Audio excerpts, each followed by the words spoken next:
ang katotohanan ay hindi nasusukat sa tagal. Yung salitang sulpot, ibig sabihin bago, kaya mali.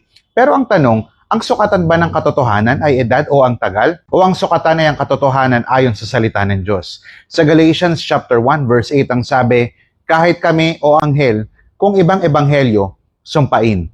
Ibig sabihin kahit matagal pa ang isang grupo, kung mali ang mensahe, mali pa rin. At kahit hindi kilala o bago, kung tama ang gospel, tama pa rin.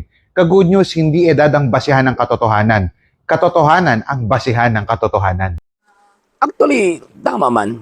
Dili man gyud kana lang ang gitawag og basihan to kumo kay nauna, kumo kay nadugay, or kumo kay tawag ining taas ng iyang gitawag og edad, tinuod na siya. Tama nga ang basihan sa kamatuoran ang kamatuoran. And at the same time, musugot putag sa dili, ang kasulatan usa sa mga bases kung diin makita nato nga gitudlo ang gitawag og kamatuoran.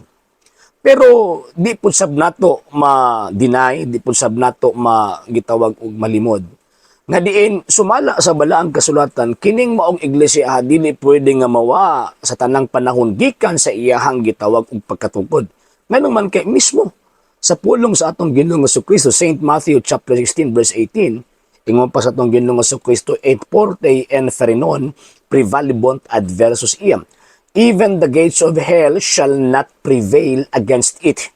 Bisan hanggang haan sa impyerno, dili gayod makabuntog niini. Ano sa amin nagisulti sa atong Ginoong Jesucristo? Gisulti na sa atong Ginoong Jesucristo sa unang siglo, sa 1st century AD, particularly sa 33 AD. Sadyang niingon siya nga, even the gates of hell shall not prevail against it. Kining maong iglesia, gikan siyang pagkatukod, di gyud na mawa, di gyud na mabungkag. So kung kana ang basihan nato, kamatuuran, o kana may gisulti sa ebanghelyo, so therefore, kanang mga sekta nga ng gawas after 16th century, misungag. May kontra, sa ingon ni Ginoong Jesucristo nga, et porte enferinon prevalibont adversus iam. Number 2 nga tawag ining basis, ingon pa sa atong Ginoong Jesucristo, I will be with you always till the end of time. Pag ingon niya nga, I will be with you always, walay gutlo sa segundo, minuto, oras, adlaw, simana, bulan, tuig, muhunong siya pag-uban sa iyahang gitawag og iglesia. Nga naman di kanang iglesia ha, iyahamang lawas, Efeso kapitulo 5, versikulo 23. So, buti pasabot, sa tanang panahon, from the time of the foundation until now, na anang maong gitawag og iglesia. So, kung maingon mo nga, kining kumo kay naulahin, sakto na kay mo gitudlo nila, ang gitudlo nila, ang tawag ining balaang kasulatan, manawalawan nila gitudlo.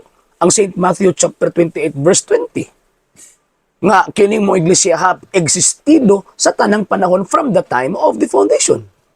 Diba?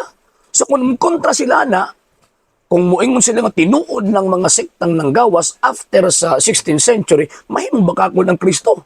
Kasi na nang giuban na niya. Sigikan sa unang siglo hangtod sa 16 ka siglo, before nang gawas ang mga tagak o mga sulpot na nagwali-wali bit-bit ang Biblia. Di ba? So, niya pa lang daan palpak na eh. Di gyapon mo makalusot eh. Di gyapon makalusot ang atong amigo mga tagak. Nga bisa pag unsaon na pag-justify ang ilang gitawag mga pundok, ginamit or gihimo nilang shield ang balaang kasulatan, di gyapon sila makadinay kay mismo ang balaang kasulatan nagtugkan nga kining maong iglesia ha, wa gyud ni mawa gikan sa unang siglo hangtod karon.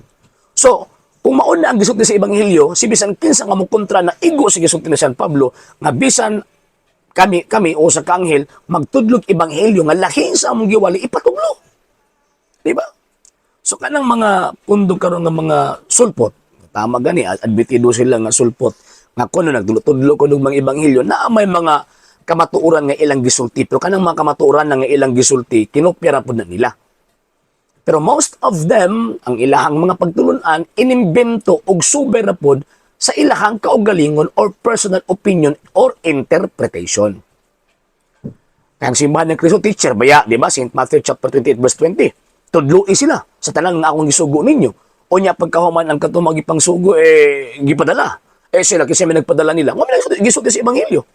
Mamaya gisulti sa balaang kasulatan. Nga nung inyo maging kontrakon. Diba? Kung tinuod mo nga nagsunod sa pulong sa Ginoo, kung ang basis good ninyo, pulong sa Ginoo, nga nung ning buto lang man mo karon nga panahon. Ako mahimo mong tinuod, mahimo bakakon ang balang kasulatan, mahimo bakakon si Kristo, mahimo bakakon ang mga apostol.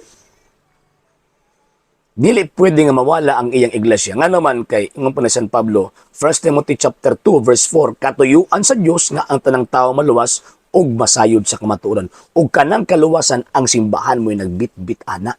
Ang simbahan mo ay mahima na naay function nga magtudlo. So di gid pwedeng gitawag og mawala. So ang ebanghelyo nagtug-an na kining maong simbahan na buhi from the time of the foundation 33 AD until now. So therefore, pag naay mo supak ni ana, nisupak sa ebanghelyo. Kung nisupak sa ebanghelyo, sumala pang San Pablo, matinunglo. Ngunang kini mga sulpot ug tagak, sumala sa balang kasulatan, matinunglo yun eh.